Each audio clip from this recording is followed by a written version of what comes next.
नमस्कार दोस्तों, हमारे चैनल नूतन अमृतवाणी में आपका स्वागत है। दोस्तों, वट सावित्री व्रत, जिसे सावित्री अमावस्या या वट पूर्णिमा के नाम से जाना जाता है, 6 जून 2024 दिन रविवार के मनाया जाएगा। इस दिन सुहागिन महिलाएं अपने पति की दीर्घायु और सुख समृद्धि के लिए व्रत रखती हैं। इस त्योहार को लेकर ये मान्यता है कि इस व्रत को करने से या इस व्रत को रखने से परिवार के सभी लोगों का सौभाग्य, आशीर्वाद इत्यादि मिलता है और वैवाहिक जीवन में खुशियाँ आती है, घर में सुख समृद्धि आती है और क्लेश खत्म हो जाता है। बहुत से लोग यह भी मानते हैं कि इस व्रत का महत्व करवा चौथ के व्रत के बराबर ही होता है। इस दिन व्रत रखकर सुहागिन महिलाएं वट वृक्ष की पूजा करती हैं। वट वृक्ष की पूजा करने से पति की आयु लंबी, सुख समृद्धि और अखंड सौभाग्य देने के साथ ही हर तरह के कलह और संतापों का नाश करने वाली महत्व माना जाता है। दोस्तों, इस साल 2024 में वट सावित्री व्रत ज्येष्ठ मास की अमावस्या पर रखा जाएगा।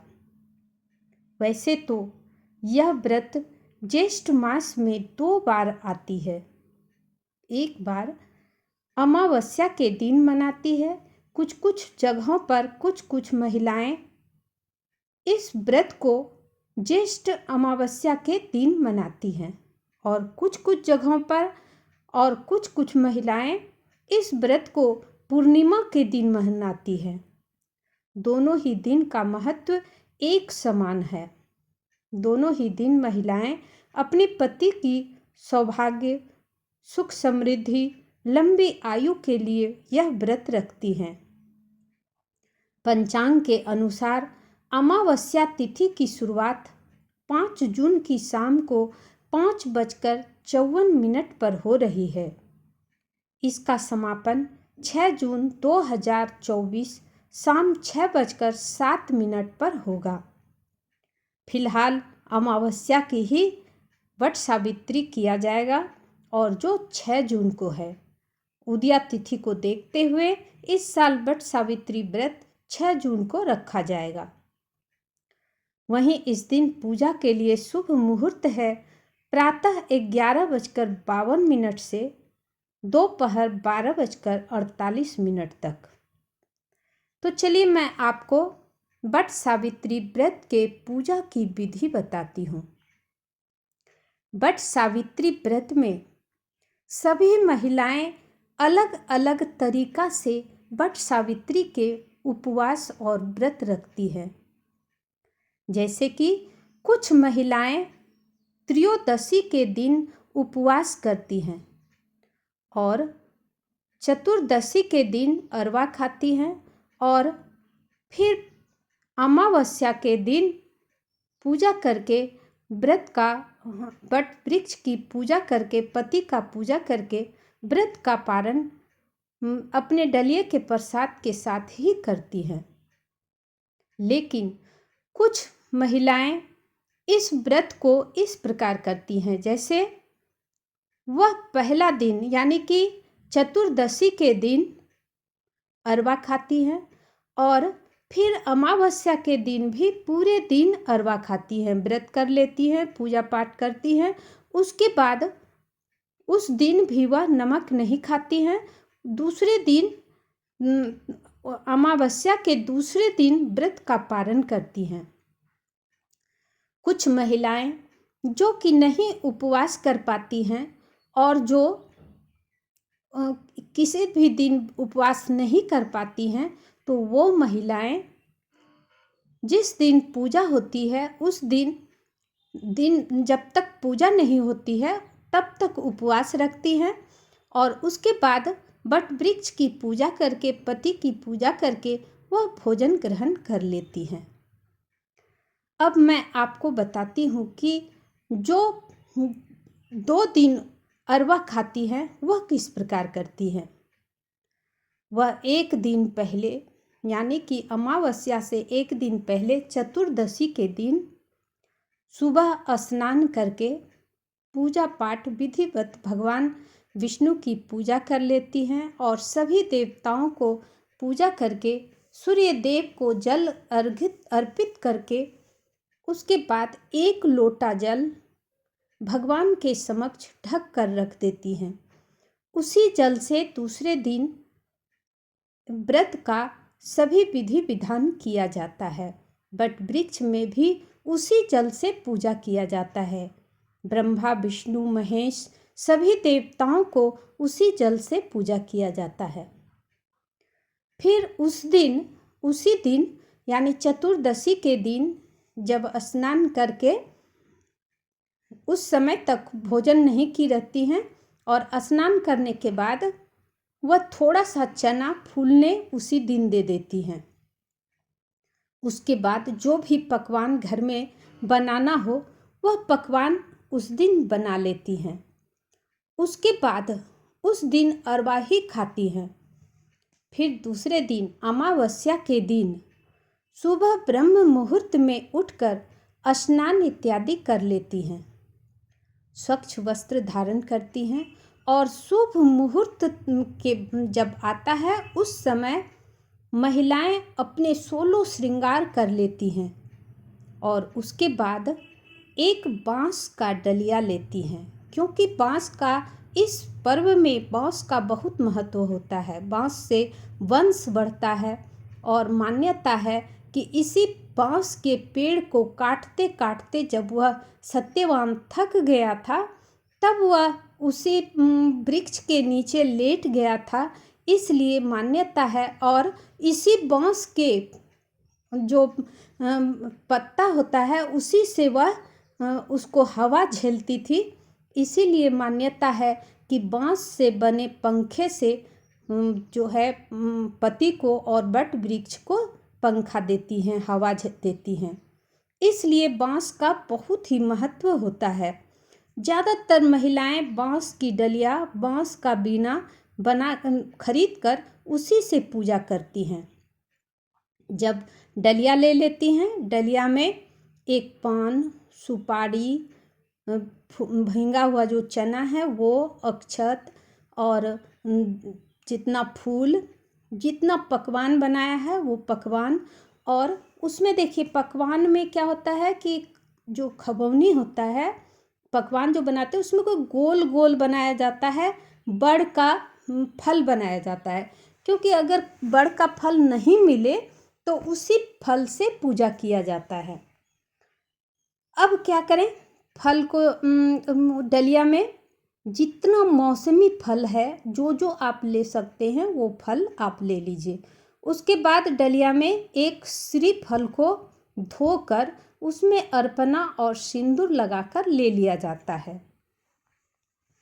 उसके बाद एक छोटा सा साझी में पूजा का सभी सामग्री जैसे कि अक्षत, फूल, धूप, दीप, दिया, बाती, शुद्ध घी इत्यादि सभी चीज़, अगरबत्ती, ये सारी चीज़ें उस साझी में ले लिया जाता है। उसमें 2 चीज़ एकदम खास तौर पर लिया जाता है, एक तो सिंदूर और दूसरा कच्चा धागा, कच्चा सूत, जिससे कि वट वृक्ष में लपेटा जाता है।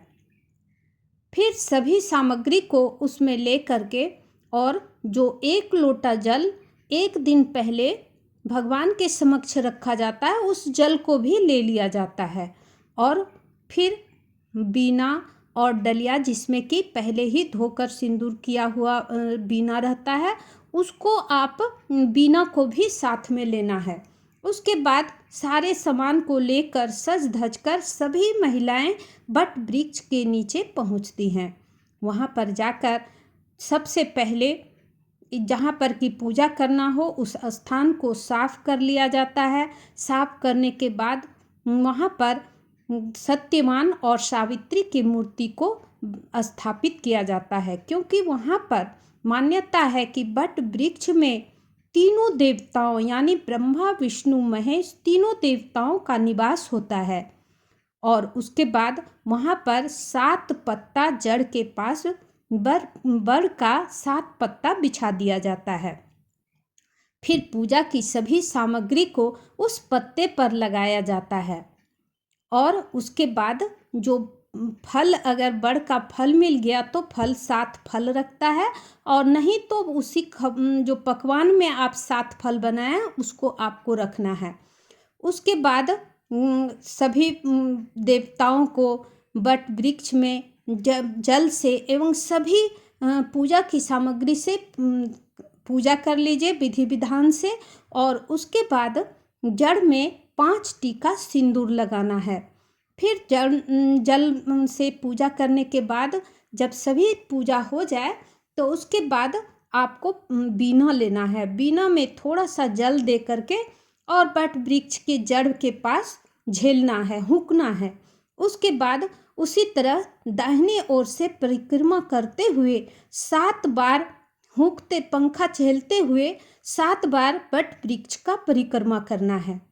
उसके बाद पंखा को वहीं पर रख कर फिर सिंदूर, कच्चा धागा यानी कच्चा सूत लेना है और उसको पहले जड़ पर ऐसे लपेटना है और उसके बाद 7 बार उसको ले करके जड़ में चारों ओर से घूम घूम कर उसका परिक्रमा करते हुए 7 बार में उसको 7 बार लपेटना है। 7 बार लपेटने के बाद पूजा आपका हो गया। आपको फिर गले मिल लेना है वट वृक्ष से।